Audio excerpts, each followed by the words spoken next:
acrylic pouring, paint pouring, fluid art, flow art. What do you call it? I'm doing a Dutch pour. Let's have some fun. I'm using up some leftovers today. I've got some beautiful colours. There's a mauve. I'm going to show you here what my base colours are. I've got some leftover mauve, and that's a really deep purple. And I've got white pour over there, so that's just the Floetrol and the golden pouring medium. The other two are a pearl mix. And then I'll show you my colours I was going to use for the Dutch pour. I've got them all down here for you. There's a Pearl Mix White, Pearl Mix Burgundy. I've got a Payne's Grey and a Blue Purple. That was Jo Sonia one, but I didn't end up using that. And the next one is Lumiere Brass. So that one I didn't end up using either. Once I got my base colours down and tipped it all out and started putting my colours over for the Dutch pour, I didn't want to add the blue and the brass to it because I really liked the white and the burgundy with it, so I decided just to go with that. So I'm really happy with it. It turned out really good. So I'll fill my cups here. I'm going to do it in two sections, a top half and a bottom half.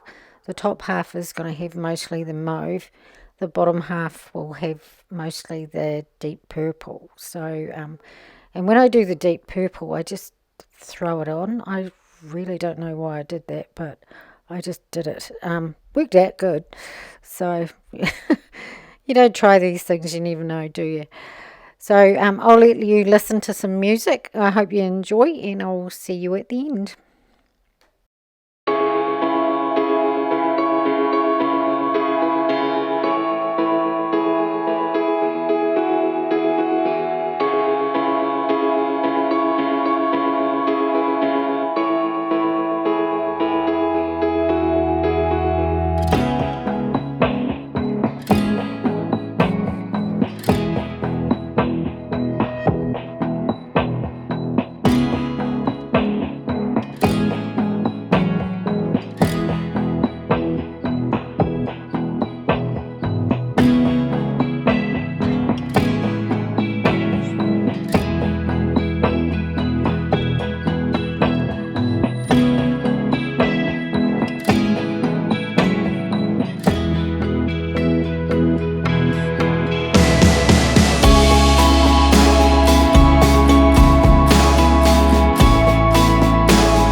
that reacted a bit more than I thought it would. I think there was actually a little bit of gel in my pour over colour in my white, and I'm wondering whether that is why it reacted the way it did. So an experiment going to happen, I think. Thank you very much for watching. I really appreciate you being here. Please consider subscribing if you like what you see, and comment. I love comments, and I will answer every one of them and any questions. You have a great day. Bye for now. I'll see you again soon.